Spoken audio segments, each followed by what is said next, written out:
Los ataques rusos conviven hoy con un frágil alto el fuego que se ha quebrado en algunas ciudades, donde siguen huyendo familias enteras.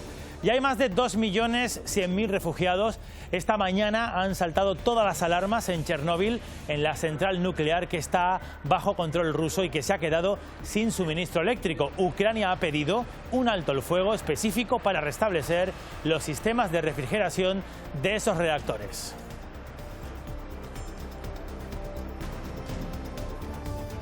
¿Qué tal a todos? Muy buenas tardes. De momento que sepamos no se han registrado fugas radioactivas de esa central nuclear que continúa cerrada. Hoy nos vamos a fijar en el sitio, está Kiev prácticamente sitiado, y nos vamos a fijar sobre todo en las personas que han decidido quedarse. Nicolás Castellano, enviado especial de la cadena SER, muy buenas tardes.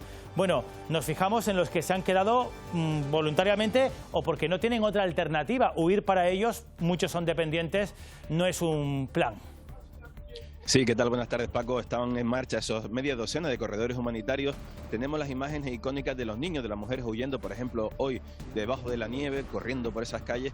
Pero lo cierto es que no solemos hablar de las personas mayores que simplemente se enfrentan a la guerra en plena soledad. Las personas mayores que no se pueden mover de su cama y que necesitan de la solidaridad de sus vecinos para seguir con vida en un Kiev en guerra.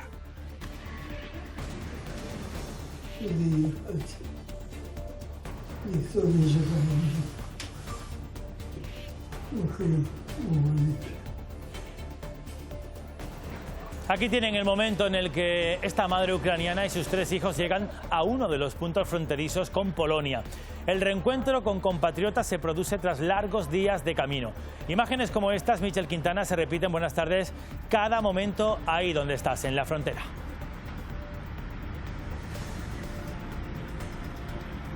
Sí, porque este punto fronterizo se ha convertido sobre todo en eso, un punto de encuentro. Miles de personas esperan aquí, buscan a familiares, a conocidos que les lleguen hasta alguna ciudad de este país, de Polonia o del resto de Europa. Hemos visto cientos de esos encuentros, una situación, más de 1,5 millones de personas que han llegado a este país, que para muchos polacos hace tan solo unos días sería imposible que se diera, pero que finalmente están logrando acoger a esta ingente cantidad de personas. 2 weeks ago, I would say it's impossible, but now we have like 1.5 million Ukrainians in Poland, and there are still a lot of place for them. 1,5 millones solo ahí en Polonia. Y hoy es el Día Internacional de los Desaparecidos. Aquí en Canarias hay unos 200 casos bajo investigación. Familias que viven angustiadas por no saber dónde están sus seres queridos. Otros han logrado volver a un final feliz que todos quisieran ponerle a su pesadilla. Habilitado de nuevo este camino de San Isidro en el municipio de Tazacorte, el cual va a permitir la comunicación a los vecinos que se encuentran con sus viviendas aisladas, así como a los distintos agricultores de esta zona de costa del municipio Magañete. Esta que ven es una de las obras públicas que está medio a ser aquí en Canarias. Hay muchas más. El Palacio de la Cultura de Telde, en Gran Canaria, se empezó a construir hace más de 20 años. Ahora una nueva partida, 5 millones de euros, aspira a darle ese impulso necesario para terminar la construcción. Fíjense en esta momia. Los restos están ahora mismo en el Museo de La Habana, en Cuba.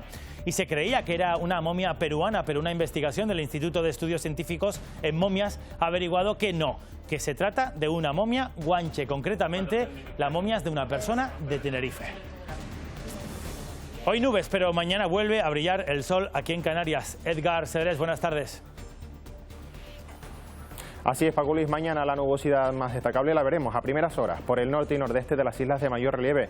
Dará paso al sol y en el resto disfrutaremos de una jornada soleada. Las temperaturas serán algo más frescas a primeras horas y el viento en general soplará del nordeste entre flojo y moderado. El viernes subirán las temperaturas y se complicará el estado del mar. Al final del informativo lo vemos todo con más detalle.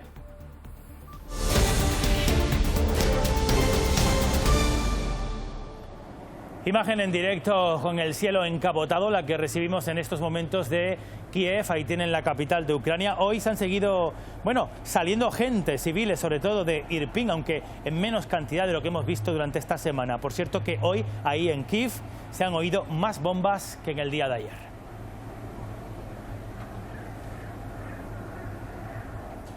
Vamos a empezar situándonos en el mapa del conflicto bélico a día de hoy. La clave está en distintas ciudades que van a ver en este mapa, partiendo de la capital de Kiev, que es el objetivo prioritario de Moscú. Prácticamente está rodeada y se cree que podría ser asaltada en un plazo de entre 24 y 96 horas. La parte noreste y sureste está casi al completo invadidas, donde más ha habido incursión de los rusos, pero resiste. Aquí tienen este punto, Mariupol. Resiste especialmente, imprescindible para los rusos para establecer un corredor hasta esta especie de isla o península que sería Crimea, y en Sumi, en el norte, que abre la entrada, o lo abriría, por el este hacia la capital. Mientras tanto, las tropas rusas están avanzando hacia el oeste a través de Jersón y también por el norte, por la ciudad de Zaporizhia. Los bombardeos han continuado durante esta madrugada. El ejército ruso continúa su avance hacia Kiev. Rusia se ha comprometido a mantener abiertos 6 corredores humanitarios hacia sus áreas de control. Sin embargo, en Mariupol no se ha respetado el alto el fuego y la evacuación ha sido imposible, según aseguran las autoridades ucranianas, que también hablan del bloqueo a la entrega de productos y medicamentos. En Odessa, los militares ucranianos se preparan para el combate. Temen que su ciudad sea bombardeada en cualquier momento, pero entre las trincheras, las mismas que levantaron durante la Segunda Guerra Mundial, y junto a su teatro de ópera y ballet, suena la música para levantar la moral. El asesor del presidente de Ucrania ha asegurado hoy en una cadena de televisión alemana que están dispuestos a renunciar a ingresar en la OTAN a modo de compromiso hacia Moscú bajo ciertas condiciones. Y Zelensky ha dicho que la comunidad internacional sería responsable de una catástrofe humanitaria masiva si no se acuerda una zona de exclusión aérea para proteger a su país. También ha agradecido a Estados Unidos y Reino Unido su decisión de no importar petróleo y gas ruso.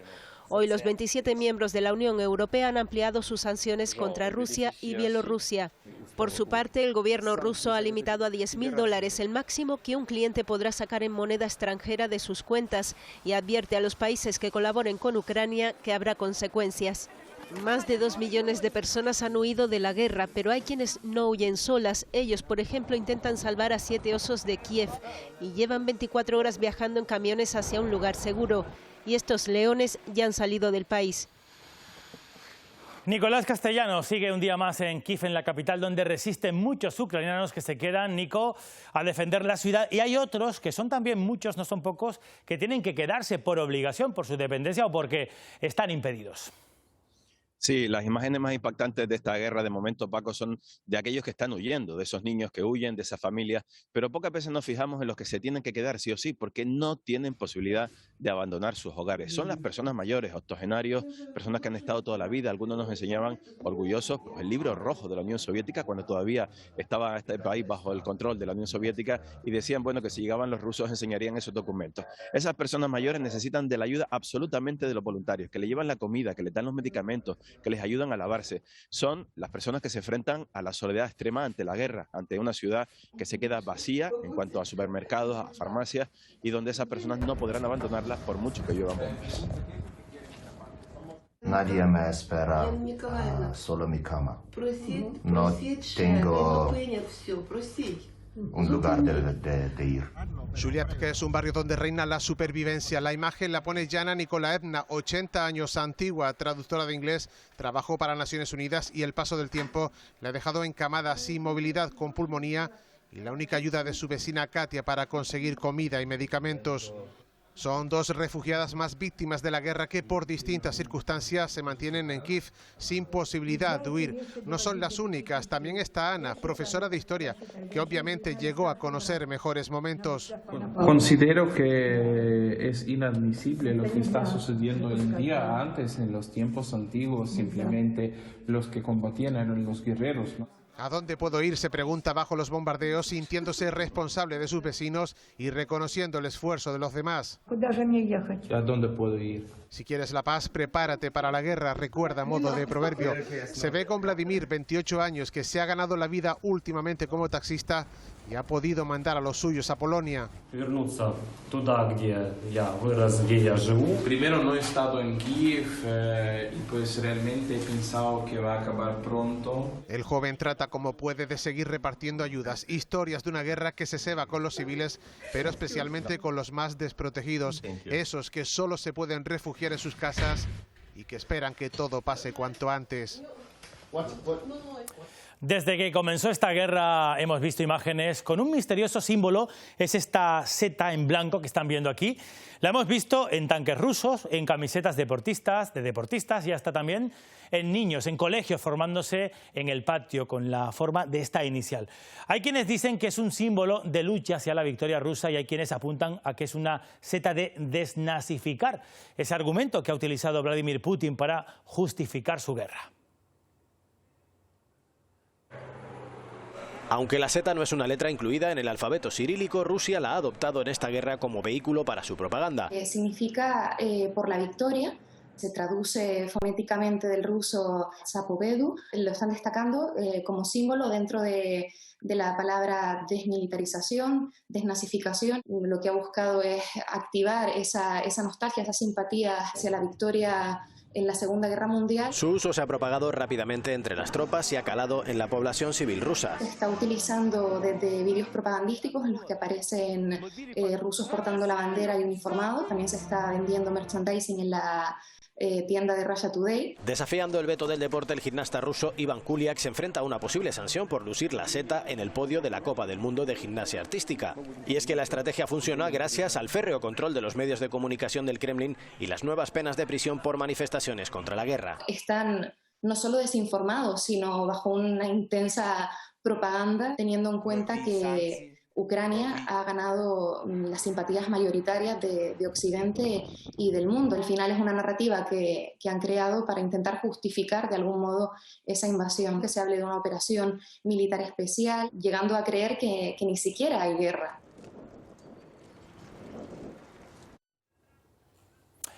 Según ACNUR, 2.100.000 personas han huido de Ucrania para escapar de las bombas. Aquí tienen los puntos fronterizos de Polonia, que es el país que más refugiados está recibiendo en estos momentos, casi 1.300.000 personas. De hecho, un equipo de Televisión Canaria ha estado en distintos puntos fronterizos. Vamos hasta uno de ellos. Michel Quintana, buenas tardes de nuevo. Estás ahora mismo en Medica.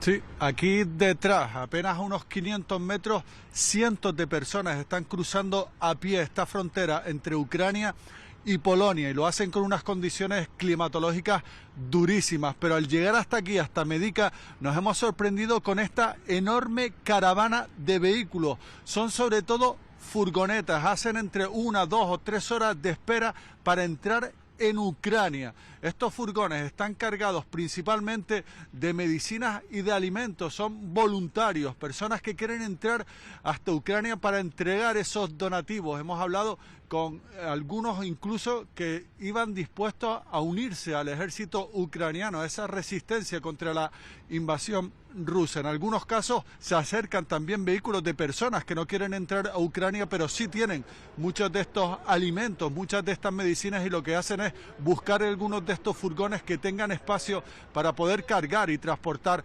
estos enseres. Muchos van a la ciudad más próxima, que es Liuf, está apenas a 70 kilómetros de aquí. Irán, descargarán toda esta ayuda humanitaria y volverán, si pueden, con personas que quieran salir de Ucrania. Sin duda, esta caravana de solidaridad, esta caravana de ayuda es la otra cara que nos está dejando también este conflicto. En la frontera de Polonia con Ucrania, los vehículos hacen largas colas para hacer el viaje inverso de los refugiados. Son voluntarios europeos que llevan suministros. Deliver some medical things for women and animal food. Entrar en un país en guerra no es una decisión fácil. Yes, a little bit. Jenny, por ejemplo, asegura que tiene un poco de miedo, pero aún así lleva su coche lleno de material. Not much space anymore. La mayor parte de ellos no vuelve con las manos vacías. Taking stuff to go there, then I pick up people from there and going back to my city. We can do nothing right now. We just can help the people. Yeah. I think that when will be time, we will fight also. De hecho, los polacos se han convertido en un ejemplo de solidaridad y empatía. If you asked me about this 3 weeks ago, I would say it's impossible. But now we have like 1.5 million Ukrainians in Poland, and there are still a lot of place for them. Espacio para familias como esta que llega sana y salva huyendo del horror de la guerra en medio del invierno ucraniano.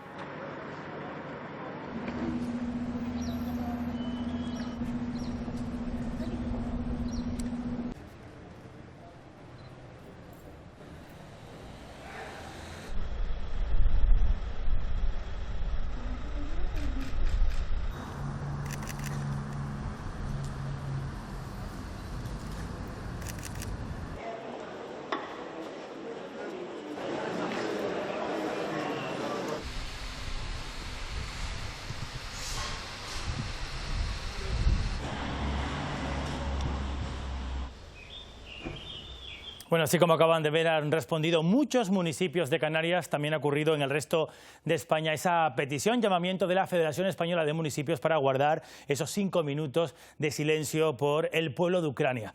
Por cierto, que el Colegio de Médicos en Las Palmas, en la provincia, se ha ofrecido para asesorar a todos los médicos canarios que quieran acudir a la frontera con Ucrania para ayudar a esta crisis humanitaria. Se van a poner en contacto con el Consejo de Médicos de Polonia para poder disponer hasta de una consulta donde atender de manera gratuita a los refugiados. Además, se ha iniciado una campaña de captación de fondos para comprar material sanitario y hacerlo llegar al interior de Ucrania. Colegiados y ciudadanos podrán hacer sus donativos a través de la web del colegio. Desde el Colegio de Médicos de Las Palmas ese dinero se pone en el Consejo General de Colegios de Médicos de Polonia, que son los que están arbitrando allí con los médicos ucranianos la asistencia. Puede estar pasado mañana en manos de los médicos ucranianos y son ellos los que saben el material que necesitan. Bueno, es otra manera de ayudar. De los canarios en Ucrania que mostraron su intención de regresar a Canarias, queda únicamente un menor de edad que, según el presidente Ángel Víctor Torres, ya está cruzando el país junto a su madre dirección a la frontera y así emprender su viaje de regreso a Canarias. Ya han conseguido abandonar el país invadido por las fuerzas rusas 2 adultos procedentes de Moya y Firgas, en Gran Canaria, y otro del Rosario, en Tenerife.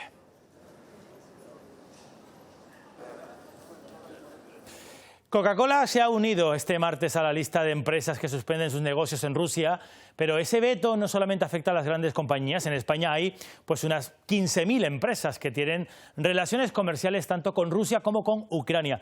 Y algunas de ellas, son cerca de medio centenar, son empresas canarias. Hoy hemos hablado con una de ellas.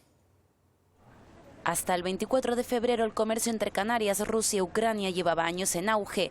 Anualmente, según datos del Instituto Español de Comercio Exterior, alcanzaba casi los 17 millones de euros. Casi medio centenar de empresas canarias tenían vínculo con estos países. El negocio de Roberto era uno de ellos, exportaba vino, actividad que ahora mismo está paralizada. Los últimos 4 años desde que empezamos a trabajar, ha subido lo que es la demanda que hemos tenido en esos países. Rusia ahora mismo ha pasado tan rápido, tenemos ahora una reunión mañana con el importador que no reside en Rusia, pero lo vemos bastante negro y sobre todo la idea es una cosa muy delicada y ver a largo plazo lo que va a suceder. El rechazo global a la guerra y las sanciones impuestas a Moscú han provocado un terremoto financiero. Poco a poco se va acorralando económicamente a Rusia para que no tenga esa facilidad a nivel de exportación y sobre todo pues el poder disponer de esa parte de economía que pueda destinar a subvencionar la guerra. 300 grandes compañías han marchado ya del país. La respuesta de Putin nos ha hecho esperar y como medida a esa fuga de capitales no va a permitir a los ciudadanos que tengan moneda extranjera sacarla hasta el 9 de septiembre y establece un máximo de $10.000. Con este tuit que van a ver, agradece el presidente Vladimir Zelensky, el presidente de Ucrania, el fuerte apoyo que está recibiendo de España. Un tuit escrito después de una conversación telefónica que ha mantenido esta misma mañana con el presidente Pedro Sánchez. Ucrania también ha estado muy presente en el Parlamento Europeo. Allí, el jefe de la diplomacia europea ha animado directamente al veto a la economía rusa y dice Borrell que ese veto tiene que partir de lo pequeño, de los propios europeos. Pide que los ciudadanos europeos bajen la calefacción de sus casas. También pide que todo el mundo haga un esfuerzo individual en recortar el consumo de gas, igual que recortamos el consumo de agua cuando hay sequía. Ya es hora de que sistemática, permanentemente, constantemente, Con el valor casi de una cruzada política, los europeos reduzcan su dependencia del gas ruso. De vuelta aquí en Canarias ya hay varias flotas pesqueras, por cierto, amarradas a puerto en la península porque dicen que no sale a cuenta salir a faenar, encender el motor del barco por lo alto que está el precio del combustible, carísimo. Las cofradías de pescadores han pedido también aquí en Canarias un salvavidas al gobierno. Los armadores y las cofradías reclaman la subida del coste del gasóleo provocada por el conflicto entre Rusia y Ucrania. En Canarias, el litro de carburante se ha incrementado de los 45 céntimos que costaba en 2021 hasta llegar a casi €1 este mes.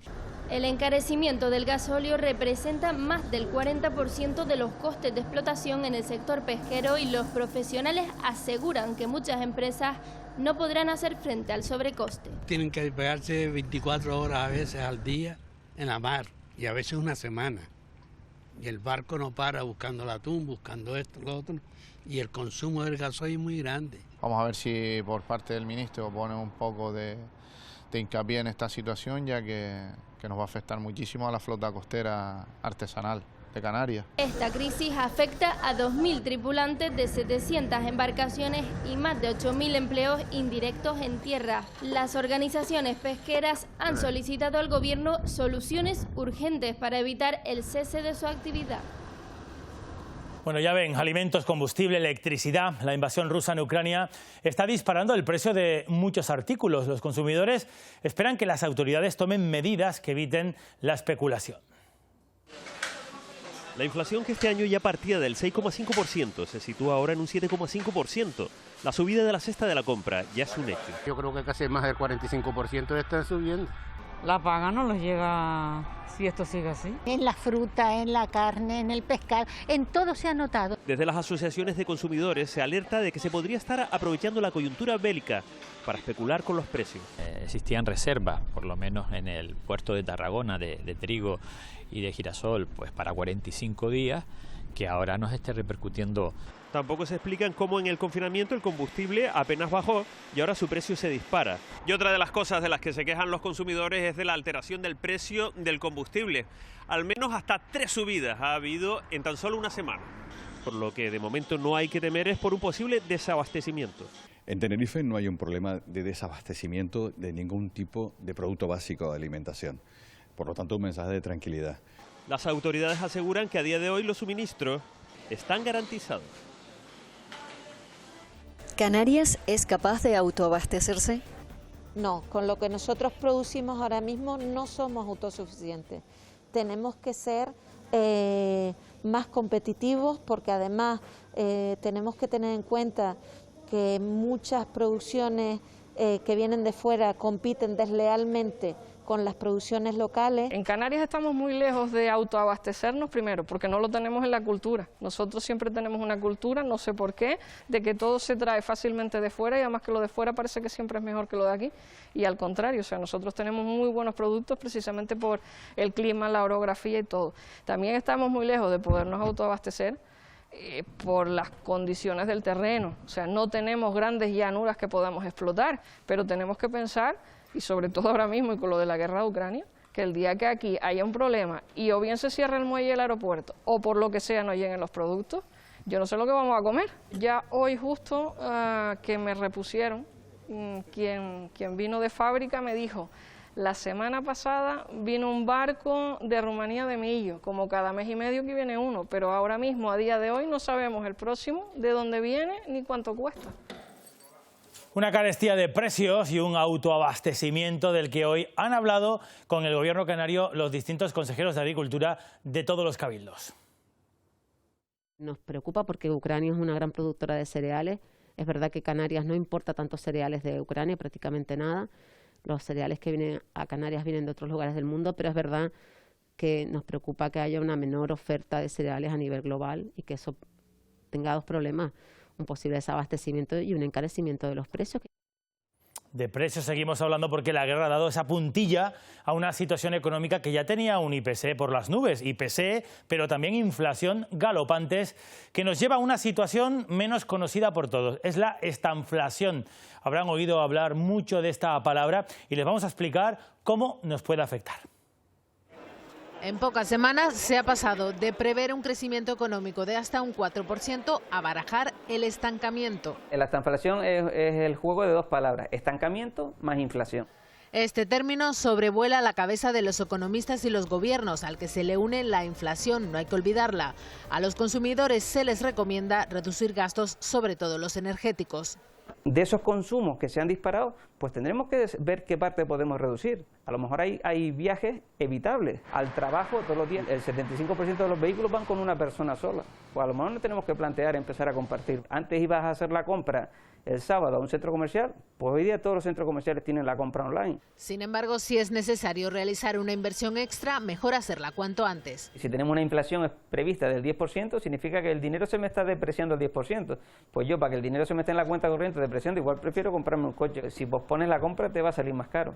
Recuerden que hay algo peor que la estanflación y es la recesión. Se baraja que la economía se estanque, pero de momento que no decrezca.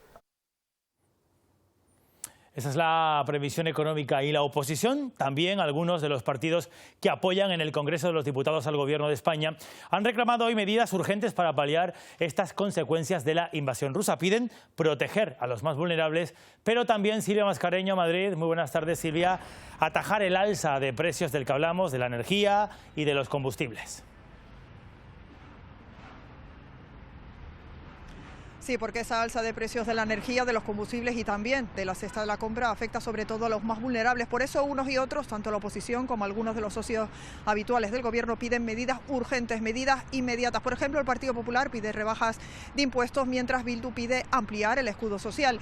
Y de ese escudo social y de la gestión del ingreso mínimo vital en las islas se ha hablado hoy también en el Pleno. Ha provocado un duro enfrentamiento entre Ana Oramas y el ministro Escrivá. Pero sin duda el titular de la sesión de control de hoy es el anuncio de Pedro Sánchez de un plan nacional de consenso para paliar los efectos de una escalada de precios que atribuye directamente a Vladimir Putin.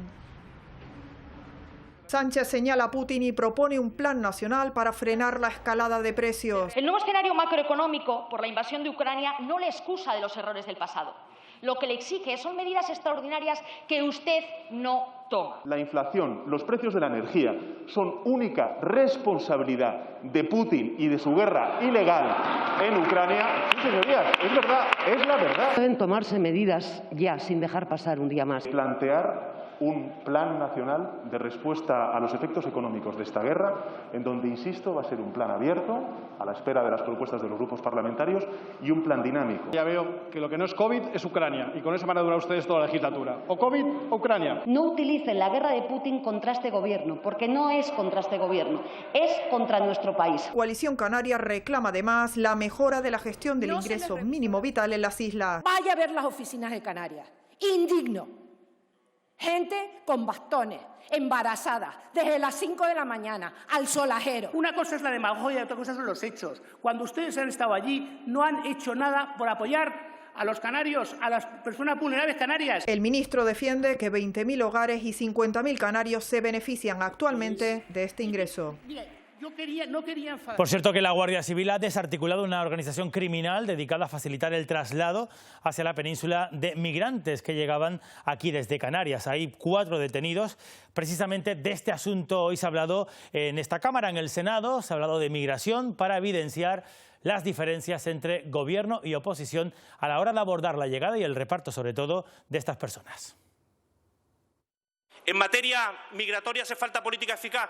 Hace falta política humanitaria, que no la hay, política de control de las fronteras y de seguridad, que no la hay, y política diplomática, que no la hay. Con las propuestas que ustedes plantean, situadas pues todas ellas en el ámbito de la seguridad y de las devoluciones, ni se soluciona la crisis migratoria, ni se le ofrece una salida digna a estas personas. No podemos apoyar una moción que en su primer punto habla de devoluciones en caliente. No es moral, no es justo, no es ético. ¿Saben cuál es el modelo de inmigración que propugna el presidente del PP de Canarias? El mismo que el de Soria. ¿Y sabe cuál era? Inmigrante que llega a Canarias, inmigrante que es metido en un avión, inmigrante que es dejado a su suerte en la península. Y los menores no acompañados también. Amnistía Internacional está denunciando que la activista saharaui Aminatou Haidar ha sido espiada por las autoridades de Marruecos a través del polémico software israelí Pegasus. Afirma que sus 2 teléfonos han sido infectados y que la propia Aminatou lo descubrió a través de un correo electrónico de seguridad que le advierte del ataque. La organización destaca que es una violación clara de los derechos humanos y pide la suspensión de la venta de este programa informático que denuncian se usa para reprimir a la disidencia pacífica de Marruecos y también en otros países. Lo que muestra este espionaje es que las autoridades de Marruecos no respetan el derecho a la libertad de expresión, asociación y reunión, como muestra este ejemplo y los muchos otros que Amnistía Internacional ha documentado de espionaje a periodistas, activistas y defensoras de los derechos humanos. Continúa abierta la investigación por el contrato de mascarillas en la Comunidad de Madrid del hermano de la presidenta. Hoy se ha conocido que la Fiscalía Anticorrupción va a citar al hermano de Isabel Díaz Ayuso y al empresario Daniel Alcázar, que proporcionó esas 250.000 mascarillas al Ayuntamiento madrileño por un valor de 1,5 millones de euros. Con esa citación todavía no tiene fecha. La Fiscalía pretende averiguar cómo el empresario, sin experiencia en el ámbito, accedió a la contratación y los motivos por los que cobró el hermano de Ayuso de esa comisión. El próximo 6 de abril se van a celebrar elecciones para renovar a la cúpula directiva de la COE en Tenerife, la patronal de empresarios. Hay 2 candidaturas, una de ellas la del actual secretario general, Pedro Alfonso, y otra la de la empresaria Victoria González Cuenca. Es directora financiera de Chafiras. Esta última ha denunciado irregularidades en el proceso electoral. Denuncian falta de transparencia y la utilización de los recursos propios de la Confederación de Empresarios. El propio secretario general, que es quien dice los estatutos, que tiene que ser el responsable del proceso electoral, sigue ejerciendo de secretario general el otro candidato. El proceso no está siendo ni limpio ni transparente, me está quitando mi derecho de igualdad a presentarme y lo único que estamos pidiendo es que se anule este proceso electoral que no está siendo libre y transparente y que se convoque uno nuevo y que vayamos los dos al 6 de abril y que gane el mejor. Hemos contactado con la otra candidatura que opta a esa presidencia de la COE. Nos dicen que prefieren, de momento, no hacer declaraciones. Vamos con otros asuntos porque a propuesta de los grupos que apoyan al Ejecutivo, el Parlamento Canario ha aprobado una proposición no de ley para exigir al Gobierno español que elabore una ley contra la trata y la explotación sexual y para abolir la prostitución. La oposición la ha apoyado, pero critica que no se les hubiese invitado desde un principio para presentarla conjuntamente. La iniciativa también aboga por crear políticas públicas para ofrecer alternativas reales que garanticen la reinserción de las víctimas. Activista de esa lucha, tanto a las compañías.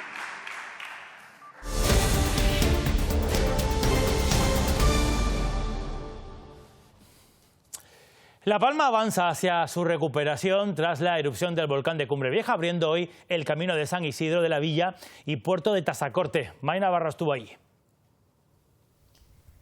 Con esta medida lo que se posibilita es el acceso a las zonas de cultivos que se vieron aisladas debido a las coladas de lava, así como también unas 40 viviendas que quedaron igualmente completamente aisladas. Se ha trabajado en un tramo de carretera de unos 200 metros por encima de dichas coladas. Estas obras además posibilitarán la reparación de los servicios básicos que se vieron dañados por la acción del volcán, así como de las redes de riego esenciales tanto para los vecinos y sus viviendas como para los agricultores del plátano de toda esta zona de Tazacorte. Todo este entorno cambiará así de zona de exclusión a zona restringida, quedando la vía señalizada para garantizar la seguridad de sus usuarios. Importante el mensaje que se lanza desde el Cabildo. Esta vía tan solo va a poder utilizada por esos vecinos que acudan hasta sus viviendas o los propios agricultores que acudan hasta sus zonas de cultivo, estando en todo momento prohibido el parar y estacionar en este nuevo tramo. Permite que los vecinos de unas 20 viviendas que se han visto aisladas por el volcán puedan acceder otra vez, así como unas 80 hectáreas de plátano. Le da cobertura a una zona muy grande que ha quedado aislada, de casi 1 kilómetro cuadrado. 5 meses después y muchos de los damnificados por el volcán de La Palma continúan con secuelas psicológicas. Perder el hogar o el trabajo de la noche a la mañana afecta a la salud mental. Un centro psicológico con sede en Madrid ofrece atención gratuita y telemática durante al menos un año. Pues puede aparecer ataques de pánico, ha aparecido mucho insomnio, ansiedad, síntomas depresivos. Además, en el caso concreto de La Palma, el duelo no elaborado por la pérdida del hogar o de la vivienda, la situación de estrés de tener que salir corriendo. Ciprea Integral, a través de su rama social, pretende acercar la terapia psicológica a las personas vulnerables. La atención es personalizada y solo es necesario contactar con ellos. Ayudar y proporcionando ayuda psicológica gratuita a aquellas personas de La Palma que se han visto afectadas por el volcán. Tanto aquellas personas que han perdido su vivienda como que sus negocios, sus hectáreas, las plataneras. Los expertos recomiendan terapia para evitar que se cronifique el trastorno de estrés postraumático y la ansiedad. De momento están atendiendo a 5 damnificados de Las Manchas desde el pasado mes de noviembre.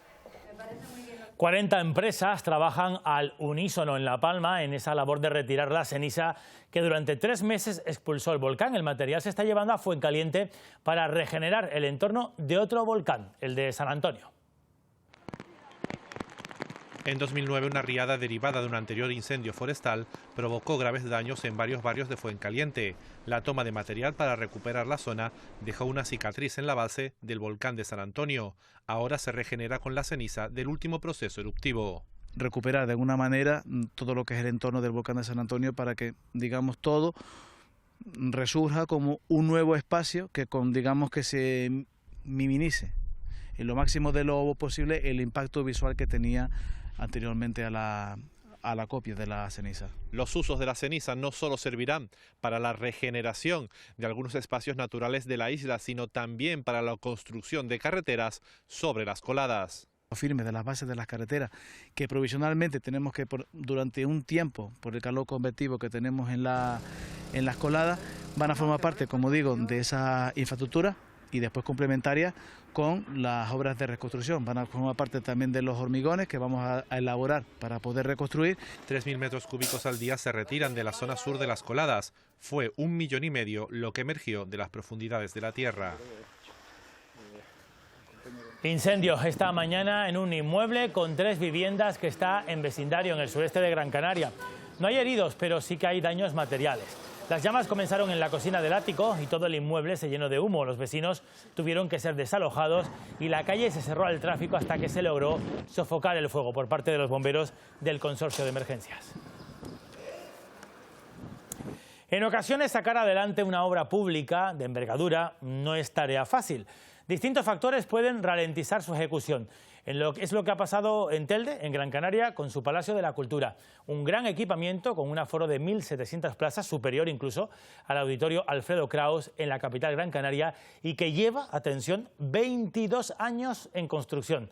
Ahora una nueva partida, son 5 millones de euros, aspira a darle ese remate final.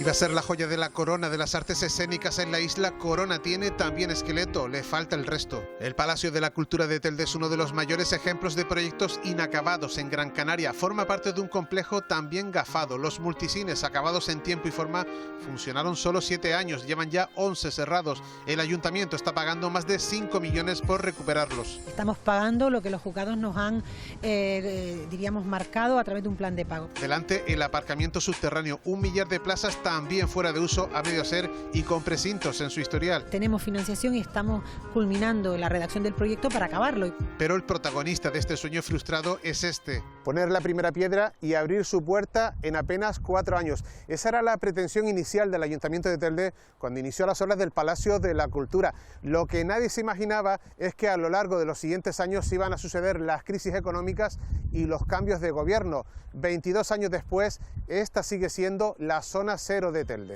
Un entorno abandonado bautizado en Google Earth de esta manera tan descriptiva, al que la ciudad quiere poner remedio. Iba a costar 9 millones, va por 14 y tal vez necesite 12 millones más según la alcaldesa. 12 millones más, yo ahora mismo no llevo suelto nada aquí. 12 o según otros estudios entre 20 y 30 más. Tirar ese edificio abajo sale tanto cómo acabarlo. Un proyecto que aspira a modernizar dándole una vuelta a su concepto. Creemos que Telde se convertiría en el epicentro de la cultura de la isla. La idea nace en 1997, hace 25 años, en el solar más codiciado de la ciudad. Con estos datos, la mayor caja escénica de Canarias, 7 pisos de alto, una tarima del tamaño de una cancha de balonmano y 1.700 butacas, más grande que el auditorio Alfredo Kraus. Tras el arranque, las fases se ejecutan con rapidez. En 2003 llegan los problemas, cambio de gobierno local y cambio de criterio. El Palacio peligra. 2004-2005, Coalición Canaria recoge firmas para evitar su demolición o metamorfosis. Entre 2007 y 2011, nuevos vaivenes políticos y crisis económicas. 2012, concurso de ideas. Luego, ese interior fantasmagórico, más deterioro. Ocupas una imagen triste. Patética. Está abandonado, total. En 2019, por seguridad, se vaya con 90.000 euros. En 2021, Nueva Canarias logra 5 millones más. Sigue el debate en la calle. ¿A dejarlo así, que se tire? No, esto lo de Telde hay que consagrarlo. Y si no, que la arregle. Se busca eliminar esta estampa, esta otra y esta también. En acabarlo se tardará más tiempo que el que necesitó la pirámide de Keops. Puede que entonces, ya con brotes verdes, solo se escuchen cosas buenas desde él y no haya que irse con la música a otra parte. Bueno, hoy es el Día Internacional de los Desaparecidos. Hay más de 5.000 en toda España, 200 de ellos y de ellas aquí en Canarias. Sus familias tienen que aprender a vivir con la ausencia de la persona y también con otra ausencia, la de noticias. Van pasando los días y claro, te vas tomando conciencia de que no aparece, de que no está. Él tenía un problema de salud mental no tratado y entonces a veces se complicaban las cosas. Y nadie sabía nada, y realmente es que nadie sabe nada. Yo ya até todos los cabos, tiré de todos los hilos, incluso con gente conocida, rebusqué por todos los organismos. Nada, es que no se sabe nada. Te das cuenta que lo que es necesario es una unidad específica de desaparecidos. Es que te hundes, ¿no? Entonces, ¿qué hago? ¿A quién acudo? ¿Qué hacemos? Esperar y desesperar.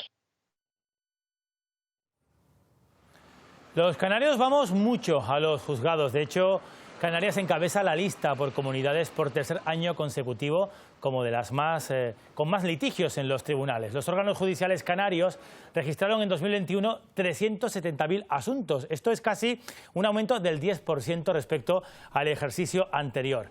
En el último puesto de la lista, comunidades con mayor número de litigios, se sitúa una vez más La Rioja.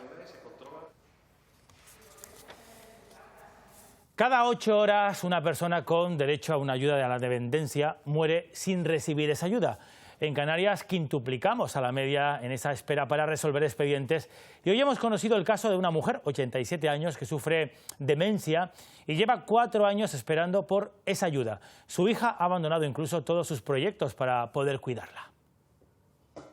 Mi madre empezó con principios de demencia, nos dimos cuenta porque no comía, que iba a comprar muchas veces, que en 15 días pues gastaba demasiado dinero en las tienditas de aquí del barrio. Y la hija pasó a madre y cuidadora. No te gusta hacer nada mal. No, ajá. Me gusta hacer todo bien. He dejado pues proyectos detrás para poderme dedicar a mi madre. Para aminorar el deterioro, la familia buscó un apoyo costeado de su bolsillo. ¡Buenos días! Aunque a la tercera vez olvida qué estaba haciendo, aquí la vemos enhebrando con paciencia. Trabajamos con rutinas, pues para eso, pues para mantener esas actividades que ya Maruca tiene y no perderla. El objetivo es alargar su autonomía, pero su hija admite con tristeza que cada mañana se pregunta si ese será el día en que ya no la reconozca.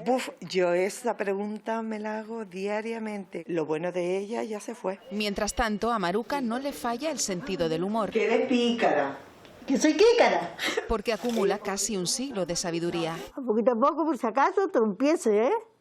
La vida es así y hay que llevarla como viene y se acabó. En su caso viene con momentos de lucidez en los que mira a su hija agotada y se siente un estorbo, pero ambas siguen caminando en busca de una ayuda que no se cansan de repetir que merecen y necesitan. Ya le da la risa. Continúa en La Gomera la conmemoración por el Día Internacional de la Mujer. Hermigua ha acogido esta mañana la lectura del manifiesto del 8M de la asociación Gara, que cumple 30 años de actividad. Hermigua acoge el calendario de actos que conmemoran el Día Internacional de la Mujer y lo hace a través de la Asociación Gara con la lectura del manifiesto del 8M. Seguiremos trabajando para que el 8M sea motivo de celebración y no de reivindicación. Un reconocimiento para muchos es innecesario, pero para nosotras, para las mujeres, es necesario lograr esa igualdad todos y cada uno de los días del año. Una asociación que cumple 30 años y que ha formado parte de la vida de la mujer gomera. Cuando Gara empezamos 4 de Hermigua, nada más. Yo estuve viendo a las mujeres Gara todos los años que hacían actividades, salíamos de viaje y todo. Estoy muy contenta que sigamos así, a ver si que no se olviden de nosotros. Una mañana que ha puesto en valor la búsqueda de la igualdad entre mujeres y hombres, incluyendo talleres destinados al autoconocimiento. En el escenario del Carnaval de la Tierra de Las Palmas de Gran Canaria se ha hablado hoy de bullying. También se ha hablado de ciberacoso. La presentadora canaria de televisión Ana Trabadelo y también el presentador y ex medallista olímpico Pedro García han contado a escolares de distintos centros de la capital sus vivencias personales con esta forma de acoso. Una lacra que en España afecta a 1 de cada 5 escolares. Preguntamos a estos jóvenes por el significado de la palabra bullying. Es que una persona te haga daño porque tú no le caigas bien o porque no le gustes o algo. Acosar a otra gente, insultarle, pegarle. Según datos de la Asociación No al Acoso Escolar, 1 de cada 5 escolares en España sufre bullying. Y lo más preocupante, solo el 15% se atreve a contarlo. Quizá ellos no son tan conscientes, pero padres y madres pueden ver si su hijo cambia de estado de ánimo, hay un bajo rendimiento escolar, suele pasar, entonces no tienen ganas de ir al instituto. El exmedallista y presentador de televisión Pedro García, junto a Ana Trabadelo, también presentadora y experta en coaching, han contado a los más jóvenes y a sus profesores sus experiencias con el acoso. Fui diagnosticada con diabetes a los 11, sufrí bullying desde un poquito antes. Los niños buscan debilidades y ahí se agarran, ¿no? A mí me ocasionó insuficiencia renal por el rechazo a mi propia enfermedad. La nueva versión del acoso está instalada en Internet, el ciberbullying. Todo el mundo que tiene un móvil puede ser un ciberacosador. En cualquiera de sus modalidades, la respuesta ante el acoso debe ser la misma. Si nos pasa, también tener la capacidad de empoderarnos. Que se lo digan a los mayores, que no se callen, porque eso es lo peor que pueden hacer.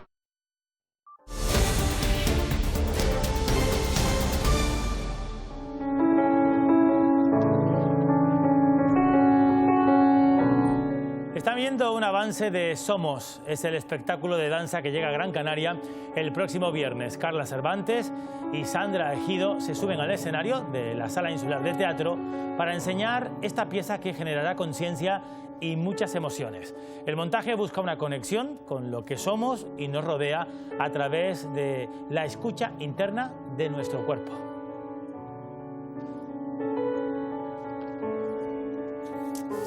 Pues hablando de cuerpo, estaba en Cuba desde el siglo XIX y tras recorrer algunos museos fue catalogada como restos de un minero peruano. Ahora, una investigación del Instituto de Estudios Científicos de Momias ha determinado que se trata, en este caso, de una momia guanche cuyos restos se encuentran en un museo cubano. Se percataron mediante una ponencia de un congreso en 2015, pero su intuición ya les hacía pensar que ese minero peruano que estaba en el Museo Montané de Cuba no era tal. La colocación de las clavículas, la posición de su cabeza o sus manos extendidas eran una serie de características que en conjunto a nosotros nos decía que aquello era una momia guanche sí o sí. Al empeño del en ese año recién fundado Instituto de Estudios Científicos en Momias les picó la curiosidad y gracias al acuerdo con el Consejo Nacional de Patrimonio Cubano siguieron las pruebas académicas que confirmaron la hipótesis. Lo que hemos conseguido es que nuestra momia guanche esté valorada y contextualizada. Pero ¿cómo llegaron hasta La Habana los restos de este aborigen de la isla de Tenerife? La momia fue llevada a un gabinete médico para servir de estudio en una época en la que Cuba aún era una colonia de España. Fue un doctor, el doctor Gordillo, un gran canario de nacimiento y que vivía en La Habana. Era una práctica muy habitual en aquella época. Tras la muerte de Gordillo, los restos pasaron por diferentes gabinetes, provocando la errónea catalogación. Pendientes de conocer su datación, podría solicitarse que regrese a Canarias, pero es algo poco probable. Por lo pronto, ya identificada, supone un orgullo para los canarios en Cuba. Para el avance de los deportes tenemos al Tenerife y a Las Palmas con muchas ganas, Armando Vallejo, bueno, de salir, Armando, de ese bache en el que se han metido. Sí, bache del Club Deportivo Tenerife, 2 derrotas consecutivas, socavón de la Unión Deportiva, 4 partidos seguidos sin ganar. Escucharemos a Rafa Mujica y a Alex Corredera hablando de este asunto de ambos equipos. El Granadilla, que está buscando casa, literalmente. Ayer decía su presidente que querían el Heliodoro en uso compartido, pero eso ya sabemos que técnicamente es inviable. Así que, ¿dónde jugará ahora que los requisitos de la Liga son mucho más exigentes? Bueno, pues conoceremos 4 opciones que tiene para jugar en esos partidos, para jugar sus partidos a partir de 2023. Y el Real Islas Canarias, el más importante de las islas, recibió tarjeta amarilla por fallos de seguridad en su última edición. Bueno, pues ya los han corregido. Hoy conoceremos cuáles son esas correcciones de seguridad. Gracias, Armando. Enseguida a todos los deportes. Antes de terminar, como estamos haciendo últimamente, abrimos de nuevo señal en directo que nos ofrecen nuestros compañeros desde Polonia, un punto fronterizo, la ciudad de Medica, entre Ucrania y Polonia. El éxodo de civiles continúan huyendo de la guerra y ya ven, es constante. En este momento están entregando comida y distintos artículos a familias, en este caso a niños que llegan, sobre todo ahora después de un largo viaje y teniendo en cuenta que las temperaturas son en ese lugar bajo cero. Lo dejamos aquí. La próxima conexión con la actualidad será a las 20:30 en el Tenoticias 2. Hasta mañana, buenas tardes.